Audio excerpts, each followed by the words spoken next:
പ്രവാചകത് പറയുമ്പോ അല്ലാഹുവിന്റെ പ്രവാചകൻ പറഞ്ഞു, ഒരു തെറ്റിന്റെ പേരിൽ അല്ലാഹു 2 പ്രാവശ്യം ഒരു മനുഷ്യനെ ശിക്ഷിക്കൂല. ഈ ദുനിയാവിൽ വെച്ച് നീ ചെയ്തു പോയ പാവങ്ങൾ അല്ലാഹുവിനോട് ഏറ്റു പറഞ്ഞ നാളെ പരലോകത്ത് നീ കടന്നു ചെല്ലുമ്പോ അല്ലാഹു ഇതിന്റെ പേരിൽ നിന്നെ ശിക്ഷിക്കില്ല എന്ന് പ്രവാചകൻ പറഞ്ഞു കൊടുക്കുമ്പോ അല്ലാഹുവിന്റെ പ്രവാചകന്റെ മുന്നിലേക്ക് മായിസ് എന്ന് പറയുന്ന ഒരു ചെറുപ്പക്കാരൻ കടന്നു വരികയാണ്. യാ റസൂലല്ലാഹ്, അല്ലാഹുവിന്റെ നബിയേ, എന്നെ ഒന്ന് ശുദ്ധീകരിക്കൂ നബിയേ.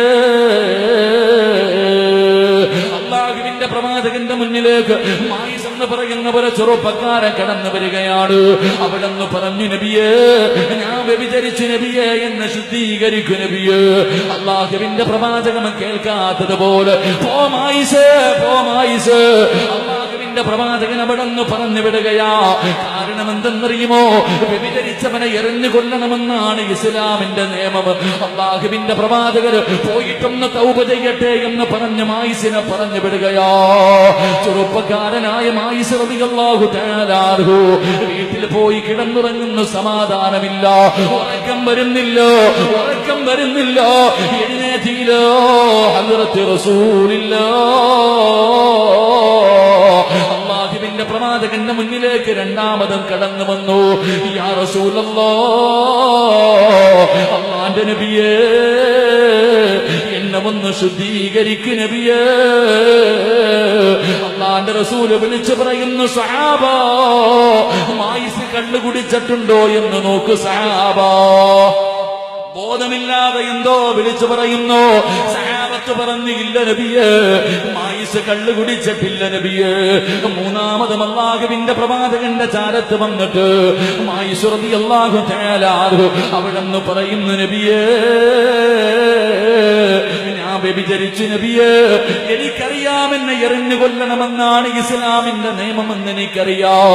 എന്നെ എറിഞ്ഞു കൊന്നാലും എനിക്കൊന്നുമില്ല, ഇവരെ നാണം കെട്ടാലും എനിക്കൊന്നുമില്ലോ, ഇവരെന്നെ കളിയാക്കിയാലും എനിക്കൊന്നുമില്ല നബിയേ. നാളെ പടച്ചറപ്പിന്റെ കോടതിയിൽ വ്യഭിചാരിയെ പോലെ വൃത്തികെട്ടവനെ പോലെ നരകത്തിന്റെ അവകാശിയായി എനിക്ക് അല്ലാഹുവിന്റെ മുന്നിൽ പോയി നിൽക്കാൻ വയ്യ നബിയേ.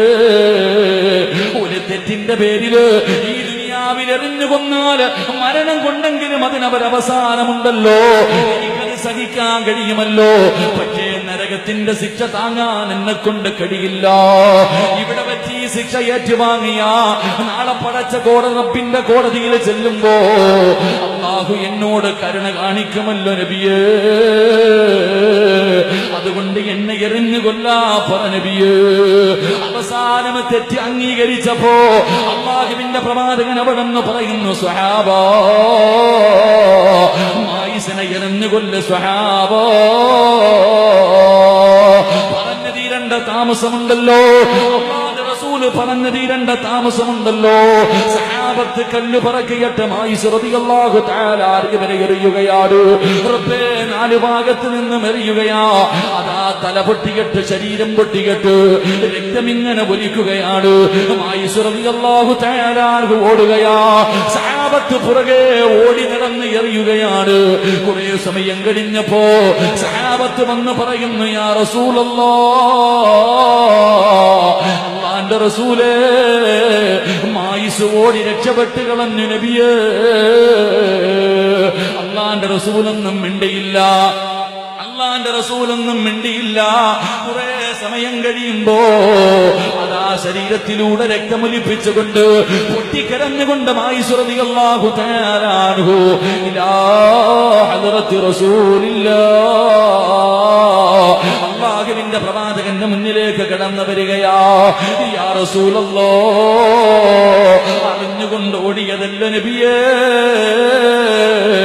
അറിഞ്ഞുകൊണ്ട് ഓടിയതല്ല.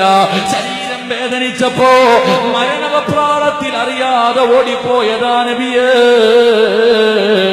അതുകൊണ്ട് ഒരു കുഴിയെടുക്കാ പറഞ്ഞബിയേ, സഹാബത്തിനോടൊരു കുഴിയെടുക്കാ പറഞ്ഞബിയേ.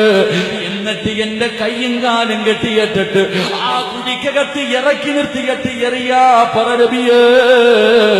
എത്ര ഏറുകൊണ്ടാലും എത്ര വേദനിച്ചാലും എന്നെ കൊണ്ടോടാ കഴിയില്ലല്ലോ.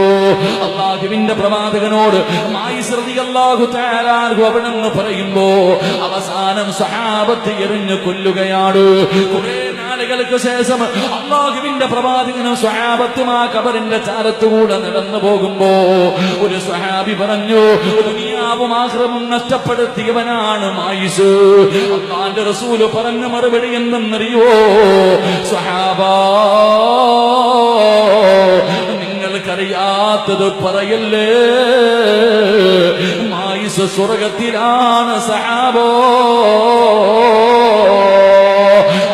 റസൂൽ അവിടെന്ന് പറഞ്ഞു കൊടുക്കുമ്പോ നീ പച്ചയായിട്ട് അല്ലാഹുവേ ഏറുകൊണ്ട് മരിക്കണമെന്ന് പറയുന്നില്ല, നാട്ടുകാരുടെ മുന്നിൽ നാണം കെടണമെന്ന് പറയുന്നില്ല, പൊതുവേദിയിൽ പറയണമെന്ന് പറയുന്നില്ല, നിന്റെ കുടുംബക്കാരുടെ കൂടെ ഇരുന്ന് പറയണമെന്ന് പറയുന്നില്ല. പൊന്നുമോനെ, പരിശുദ്ധമായ ശഅബാനിന്റെ രാത്രിയിൽ റബ്ബിന്റെ മുന്നിലേക്ക് ഇരു കരങ്ങൾ ഉയർത്തിയിട്ട് അല്ലാ, പറ്റിപ്പോയി പടച്ചവര്, പെട്ടുപോയി പടച്ചവര്, ശൈത്താന് ചതിച്ചു കളഞ്ഞ് പടച്ചവര്, എന്റെ പാവമൊന്ന് പൊറുത്തുതാ അല്ലാ എന്നൊന്ന് പറയാൻ കഴിയുമോ ചെറുപ്പക്കാരാ? ഒന്ന് കരയാൻ കഴിയുമോ ചെറുപ്പക്കാരാ? പൊന്നുമോനെ, അല്ലാഹു നിനക്ക് പൊറുത്തു തരും പൊന്നുമോനെ. അല്ലാഹു നാളെ അതിനെ കുറിച്ച് നിന്നോട് ചോദിക്കില്ല എന്ന് പ്രവാചകൻ അവിടെ നിന്ന് പറഞ്ഞു തരുമ്പോ എന്റെ പ്രിയപ്പെട്ട